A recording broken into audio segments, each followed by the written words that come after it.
ಅಲ್ಲಿ ಒಬ್ಬ ಬಡವನಿದ್ದ. ಅವನ ಹೆಸರು ರಾಮು ಅಂತ. ರಾಮು ಅವನ ಹೆಂಡತಿಯಾದ ಸುಮಿತಾ ಮತ್ತೆ ಅವರ ಇಬ್ಬರ ಮಕ್ಕಳ ಜೊತೆ ಒಂದು ಗುಡಿಸಲಿನಲ್ಲಿ ವಾಸಿಸ್ತಿದ್ದ. ಥಂಡಿ ರಾತ್ರಿಗಳು ಅವನಿಗೆ ತುಂಬಾನೇ ಕಷ್ಟ ಆಗ್ತಾ ಇದ್ವು. ಹೇ ಭಗವಂತ, ನನಗನ್ನಿಸ್ತಿದೆ ಈ ಚಳಿಯಿಂದಾಗಿ ನಮ್ಮ ಗುಡಿಸ್ಲು ಕೂಡ ಹಾಳಾಗೋಗುತ್ತೆ ಅಂತ. ಅಯ್ಯೋ, ಆ ಥರ ಎಲ್ಲ ಹೇಳ್ಬಿಡರಿ. ಮತ್ತಿನ್ನೇನೇ ಹೇಳಿ, ನೀನೇ ನೋಡ್ತಾ ಇದೆಯಲ್ಲ, ಗಾಳಿ ಮತ್ತೆ ಹಿಮ ಎಷ್ಟು ಜೋರಾಗಿ ಬರ್ತಿದೆ. ನಿಧಾನವಾಗಿ ಬಾಗಿಲಿಂದ ಒಳಗಡೆ ಬರ್ತಾ ಇದೆ. ಈಗ ನಮ್ಮನ್ನಂತೂ ಆ ಭಗವಂತನೇ ಇದರಿಂದ ಕಾಪಾಡಬೇಕು ಅಂತ ಕೇಳ್ಕೊತೀನಿ. ಅಮ್ಮ, ನಮ್ಮ ಜೋಪಡಿ ಖಂಡಿತ ಹಾಳಾಗುತ್ತಾ? ಇಲ್ಲ ಕಣೋ ಮಗನೇ, ಗುಡಿಸ್ಲಿಗೆ ಏನೂ ಆಗೋದಿಲ್ಲ. ನಿಮ್ಮಪ್ಪ ಸುಮ್ನೆ ಭಯ ಬೀಳ್ತಾ ಇದ್ದಾರೆ, ಮತ್ತೆ ನಮ್ಮನ್ನು ಭಯ ಪಡಿಸ್ತಿದ್ದಾರೆ. ಮತ್ತೆ ಒಂದ್ ವಿಷಯ ಜ್ಞಾಪಕ ಇಟ್ಕೊಳ್ಳಿ, ಈ ಗಾಳಿ ಹೀಗೆ ಜೋರಾಗಿ ಬೀಸ್ತಿದ್ರೆ ನಾವು ಅವಾಗ ಬೇಗ ಏನಾದ್ರೂ ಮಾಡ್ಲೇಬೇಕಾಗತ್ತೆ ಈ ಗುಡಿಸ್ಲನ್ನ. ಇಲ್ಲ ಅಂದ್ರೆ ಇವತ್ತಿಲ್ದೆ ನಾಳೆ ಆದ್ರೂ ನಾವು ನಿಜವಾಗ್ಲೂ ಬೀದಿಗೆ ಬಂದ್ ಬೀಳ್ತೀವಿ. ಸುಮಿತಾಳ ಮಾತುಗಳನ್ನ ಕೇಳಿ ರಾಮು ಏನೋ ಯೋಚನೆ ಮಾಡೋಕ್ ಶುರು ಮಾಡ್ತಾನೆ. ವರ್ಷಗಳಿಂದ ಕಷ್ಟಪಟ್ಟು ದುಡಿತಾ ಇದ್ರು ಕೂಡ ಅವನು ಇವತ್ತಿನವರೆಗೂ ಅವನ ಪರಿವಾರದವರಿಗಾಗಿ ಒಂದು ಒಳ್ಳೆ ಮನೆ ಕಟ್ಟಲು ಸಾಧ್ಯ ಆಗ್ಲಿಲ್ಲ. ಅವನು ಪ್ರತಿದಿನ ಯಾವ್ದೋ ಒಂದು ಕಷ್ಟಕ್ಕೆ ಸಿಕ್ಕಾಕೊಳ್ತಾನೆ ಇರ್ತಾನೆ. ನನಗ್ ಚೆನ್ನಾಗ್ ಗೊತ್ತು ಸುಮಿತಾ, ನಿನ್ಗೂ ಮತ್ತೆ ಮಾಂಡುಗೆ ಎಷ್ಟು ತೊಂದರೆ ಆಗ್ತಿದೆ ಅಂತ. ಆದ್ರೆ ನಾನು ಏನ್ ಮಾಡ್ಲಿ, ನನ್ನ ಸಂಪಾದನೆಯಿಂದ ನನಗೆಷ್ಟು ಸಿಗುತ್ತೋ ಅದರಿಂದ 3 ಹೊತ್ತು ಊಟ ಸಿಕ್ಕಿದ್ರೇನೆ ಹೆಚ್ಚು ಆಗಿದೆ. ಅಯ್ಯೋ, ಯಾಕ್ರಿ ಏನೇನೋ ಮಾತಾಡ್ತಿರ್ತೀರಾ? ನನಗೆ ಯಾವ್ದೇ ಬೇಜಾರಿಲ್ಲ ರೀ, ಬರೀ ಮನ್ಸಿಗೆ ಬಂದಿದ್ ಹೇಳ್ದೆ ಅಷ್ಟೇ. ಒಂದೊಂದ್ಸಲ ಅನ್ಸತ್ತೆ ನಾನು ಏನಾದ್ರೂ ಸ್ವಲ್ಪ ಓದು ಬರಹ ಕಲ್ತಿದ್ರೆ ನಮ್ ಜೀವನನ ಇನ್ನೂ ಸ್ವಲ್ಪ ಚೆನ್ನಾಗಿ ಕಟ್ಕೋಬೋದಾಗಿತ್ತೇನೋ. ಆದ್ರೆ ಅದ್ರ ಬಗ್ಗೆ ಯೋಚನೆ ಬಿಡಿ, ನಮ್ಮ ಹತ್ರ ಏನಿದೆಯೋ ನಾವ್ ಅದ್ರಲ್ಲೇ ಖುಷಿ ಪಡೋದೇ ಒಳ್ಳೇದು. ಸುಮಿತಾಳ ಮಾತುಗಳನ್ನ ಕೇಳಿ ರಾಮುಗೇನೋ ಸ್ವಲ್ಪ ನೆಮ್ಮದಿ ಆದ್ರೂ ಸಹ ಆದ್ರೆ ಅವನ ಮನಸ್ಸಿನಲ್ಲಿ ಮಾತ್ರ ಇನ್ನು ಅಸಮಾಧಾನವಾಗಿಯೇ ಇರ್ತಾ ಇತ್ತು. ಅವನಿಗನ್ನಿಸ್ತಾ ಇತ್ತು, ಏನಾದ್ರೂ ಅವನು ಒಳ್ಳೆ ಮನೇನ್ ಕಟ್ತೇ ಇದ್ರೆ ಬೇರೆ ವ್ಯವಸ್ಥೆ ಏನಾದ್ರೂ ಮಾಡ್ಕೋಬೋದಾ ಈ ಚಳಿಯಿಂದ ನಮ್ಮನ್ನ ರಕ್ಷಿಸಲು. ಆಗ ಅವನ ಮನಸ್ಸಿನಲ್ಲಿ ಅವನ ಸ್ನೇಹಿತನಾದ ಮೋಹನ್ನ ಜ್ಞಾಪಕ ಬಂತು. ಅವನೊಬ್ಬ ವೈಜ್ಞಾನಿಕ ಮತ್ತೆ ವಿಚಿತ್ರವಾದ ಸಂಶೋಧನೆಗಳನ್ನು ಕೂಡ ಮಾಡ್ತಿರ್ತಾನೆ. ಮಾರನೇ ದಿನ ಬೆಳಿಗ್ಗೆ ರಾಮು ಅವನ ಹಳೆ ಬಟ್ಟೆಗಳನ್ನೇ ಧರಿಸಿಕೊಂಡು ಅವನ ಸ್ನೇಹಿತನ ಮನೆಗೆ ಹೋಗ್ತಾನೆ. ಅಲ್ಲಿ ಅವನು ಅವನೆಲ್ಲ ಕಷ್ಟಗಳನ್ನು ಮೋಹನ್ ಹತ್ರ ವಿವರಿಸ್ತ. ರಾಮು, ನನ್ನ ಗೆಳೆಯ, ನೀನು ಕರೆಕ್ಟ್ ಟೈಮ್ಗೆ ನನ್ನ ಜೊತೆ ಬಂದಿದ್ಯಾ. ಅಂದ್ರೆ ನಿನ್ನ ಹತ್ರ ನಾನು ಥಂಡಿಯಿಂದ ಸಾಯ್ತಿರುವಂತ ಜೋಪಡಿಗೆ ಏನಾದ್ರೂ ಪರಿಹಾರ ಇದೆಯಾ? ಖಂಡಿತ. ನಾನೊಂದು ಹೊಸ ಪ್ರಯೋಗ ಮಾಡ್ತಾ ಇದ್ದೀನಿ. ನಾನು ಎಂತ ಮಿಷಿನ್ ಅನ್ನ ತಯಾರಿಸೋಕೆ ಪ್ರಯತ್ನ ಪಡ್ತಾ ಇದ್ದೀನಿ ಅಂದ್ರೆ ಥಂಡಿ ಗಾಳಿ ಇರೋ ಜಾಗದಲ್ಲಿ ಬಿಸಿ ಗಾಳಿನ ಸೃಷ್ಟಿಸುತ್ತೆ. ಏನು, ಬಿಸಿ ಗಾಳಿ ಸೃಷ್ಟಿಸುತ್ತಾ ಅಂತ ಮಷಿನ್ ಇರುತ್ತಾ ಹೇಳು? ಇಲ್ಲಿವರೆಗೂ ಯಾವುದೂ ಇಲ್ಲ. ಸ್ವಲ್ಪ ದಿನದ ಹಿಂದೆ ನನಗೆ ಕಾಲೇಜ್ ಹಿಂದೆ ಹಿಮದ ಗುಹೆ ಇರುವಂತಹ ಅಲ್ಲಿ ಒಂದು ಹಳೆ ಮಿಷಿನ್ ಸಿಕ್ಕಿದೆ. ಬಾ, ನಾನ್ ನಿಂಗೆ ತೋರಿಸ್ತೀನಿ. ಮೋಹನ್ ರಾಮುನನ್ನು ಅವನ ಪ್ರಯೋಗಶಾಲೆ ಕಡೆಗೆ ಕರ್ಕೊಂಡು ಹೋಗ್ತಾನೆ. ನೋಡು, ಎಲ್ಲಿದೆ ಆ ಮಿಷನ್? ಹೇ ಭಗವಂತ, ಇದಂತೂ ತುಂಬಾ ದೊಡ್ಡದಾಗಿದೆ. ನಾನ್ ಯಾವಾಗ ಇದನ್ನ ಮಾಡಿದ್ನೋ ಇದರಿಂದ ಬಿಸಿ ಹೊಗೆ ಬರೋದಕ್ಕೆ ಶುರು ಆಯ್ತು. ಯಾವ ತರ ಅಂದ್ರೆ ಹೀಟರ್ ತರ. ಅದಕ್ಕೆ ನಾನು ನಿರ್ಧಾರ ಮಾಡಿದೆ, ಅದಕ್ಕೆ ನಾನು ಇದನ್ನ ಇನ್ನೂ ಸರಿ ಮಾಡ್ತೀನಿ. ಮತ್ತೆ ಇದರ ಮೊದಲನೇ ಪ್ರಯೋಗ ನಿಮ್ಮ ಜೋಪಡಿಯಲ್ಲಿ ಮಾಡ್ತೀನಿ. ಆಗ ನಿನ್ಗೆ ಇದರಿಂದ ಸ್ವಲ್ಪ ಸಹಾಯ ಕೂಡ ಆಗುತ್ತೆ. ಮೋಹನ್ನ ಮಾತುಗಳನ್ನ ಕೇಳಿದ್ಮೇಲೆ ರಾಮುವಿನ ಕಣ್ಣಲ್ಲಿ ಆಶಾಭಾವನೆ ಮೂಡಿತು. ಅವನು ಖುಷಿಯಾಗಿ ಮೋಹನ್ನ ಮಾತುಗಳನ್ನ ಕೇಳಿಸ್ಕೊಂಡ.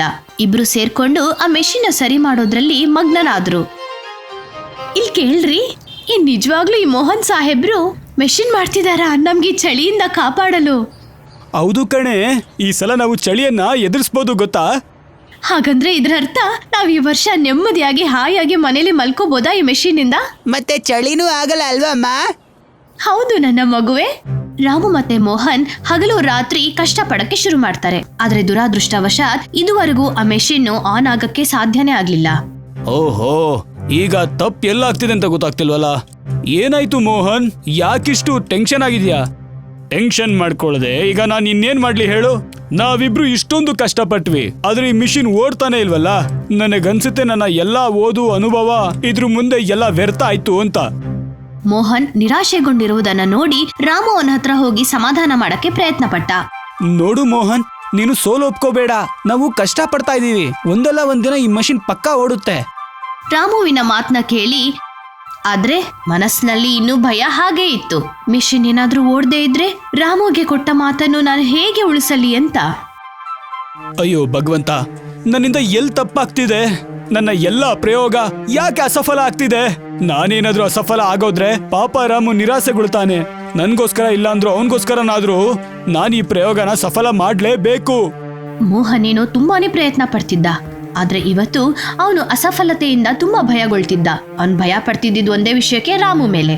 ಅವನ್ ಪ್ರತಿಜ್ಞೆ ಮಾಡ್ತಾನೆ, ಇವತ್ತು ಎಷ್ಟು ಕಷ್ಟಪಟ್ರು ಚಿಂತೆ ಇಲ್ಲ, ಎಷ್ಟು ಸಮಯ ತಗೊಂಡ್ರು ಚಿಂತೆ ಇಲ್ಲ, ಅವನ ಸ್ನೇಹಿತ ಮೋಹನಿಗೋಸ್ಕರ ಆ ಮೆಷಿನ್ ನ ಸರಿ ಮಾಡ್ತೀನಿ ಅಂತ ಭಗವಂತನ ಪ್ರಾರ್ಥನೆ ಮಾಡಿದ ನಂತರ ಮೋಹನ್ ಮತ್ತೆ ಅವನ ಕೆಲಸ ಮಾಡೋದ್ರಲ್ಲಿ ಮಗ್ನನಾಗ್ತಾನೆ.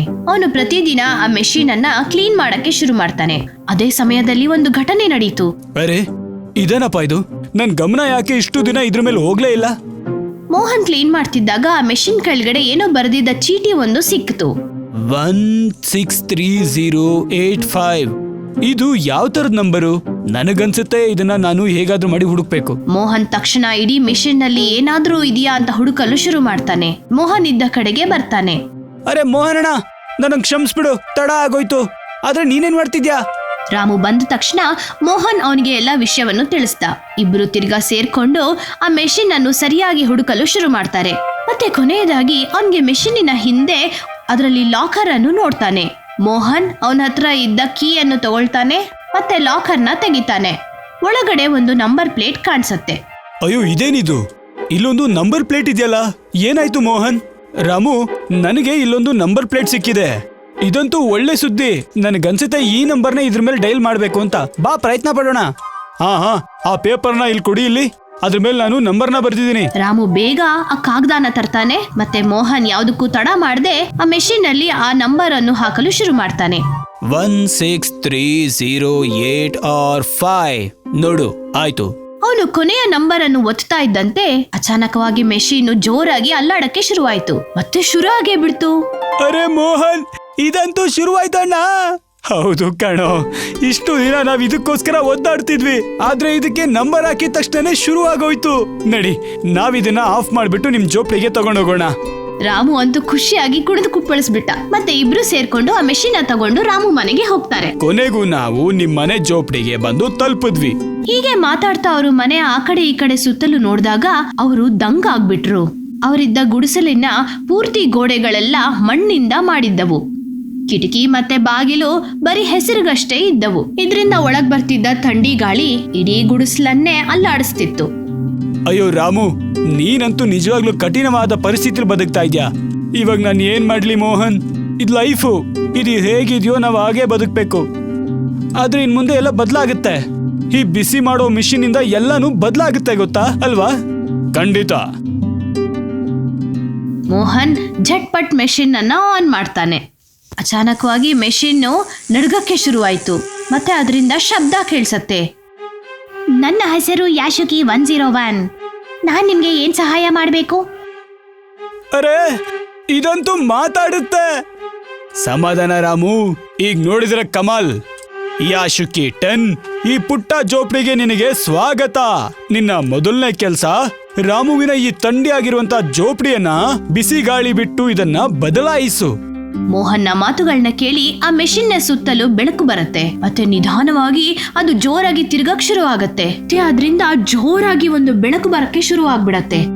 ಅಯ್ಯೋ ಅಪ್ಪ, ಇಲ್ಲಿ ಏನಾಗ್ತಿದೆ? ನನಗೂ ಏನು ಗೊತ್ತಾಗ್ತಿಲ್ಲ ಮಗನೇ. ನೋಡ್ತಾ ನೋಡ್ತಾ 10 ನಿಮಿಷಗಳು ಕಳೆದೇ ಹೋದ್ವು. ಮೆಷಿನ್ ತಿರುಗುವುದನ್ನು ನಿಲ್ಲಿಸ್ತು. ಮತ್ತೆ ಅದರಿಂದ ಬಂದ ಒಂದು ದೃಶ್ಯವಂತೂ ಅದನ್ನ ನೋಡಿ ಎಲ್ಲರೂ ದಂಗಾಗೋಗ್ತಾರೆ. ಅಯ್ಯೋ ಇದೇನಿದು? ಇದಂತೂ ನನ್ನ ಮನೆಯನ್ನೇ ಬದಲಾಯಿಸ್ಬಿಡ್ತು. ಮೋಹನ್, ನೀನು ಏನಪ್ಪಾ ಮಾಡಿದ್ಯಾ? ನನ್ಗೂ ಕೂಡ ಏನು ಅಂತಾನೂ ಅರ್ಥ ಆಗ್ತಿಲ್ಲ. ಮಣ್ಣಿಂದ ಕಟ್ಟಿದ್ದ ರಾಮುವಿನ ಗುಡಿಸಲು ಈಗ ಇಟ್ಟಿಗೆಯಿಂದ ಕಟ್ಟಲ್ಪಟ್ಟ ಒಂದು ದೊಡ್ಡ ಮನೆಯೂ ಆಗಿಬಿಟ್ಟಿತು. ಥಂಡಿಯಿಂದ ಬರ್ತಾ ಇದ್ದ ಗಾಳಿಯ ಜಾಗ ಇವಾಗ ಬೆಚ್ಚಿಗೆ ಹಾಯಾಗಿ ಇರೋವಂತಿತ್ತು. ಈ ಮೆಷಿನ್ ಅಂತೂ ಒಂದು ಜಾದುಗಾರ ಮೆಷಿನ್ ಆಗ್ಬಿಟ್ಟಿದೆ ರೀ. ಇದಂತೂ ನಮ್ಮ ಕನಸನ್ನೆಲ್ಲ ನನಸು ಮಾಡ್ಬಿಡ್ತು ರೀ. ಧನ್ಯವಾದ. ನಾನೊಂದು ಕ್ರಿಯೇಟರ್ ಮೆಷಿನ್ ಆಗಿದ್ದೀನಿ. ನಾನು ನನ್ನ ಜಾದುವಿನ ತಂತ್ರಗಳಿಂದ ಹೊಸ ಹೊಸ ಆವಿಷ್ಕಾರವನ್ನು ಮಾಡ್ತಾ ಇರ್ತೀನಿ. ವರ್ಷಗಳ ಕೆಳಗೆ ನನ್ನನ್ನು ಪ್ರಯೋಗ ಮಾಡಲು ಕೆಲವರು ವೈಜ್ಞಾನಿಕರು ಕಂಡುಹಿಡಿದಿದ್ರು. ಆದ್ರೆ ನಾನು ಪ್ರಯೋಜನಕ್ಕೆ ಬರಲ್ಲ ಅನ್ಕೊಂಡು ಅವರು ನನ್ನ ಕಸದ ತೊಟ್ಟಿನಲ್ಲಿ ಬಿಸಾಕಿದ್ರು. ಅವಾಗ್ಲಿಂದ ನಾನು ನಿಷ್ಕ್ರಿಯ ಆಗಿದ್ದೆ. ನಾನಂತೂ ಈಗ ನಿಮ್ಮೆಲ್ಲ ಬೇಡಿಕೆಗಳನ್ನು ಪೂರ್ಣಗೊಳಿಸಲು ತಯಾರಾಗಿದ್ದೇನೆ.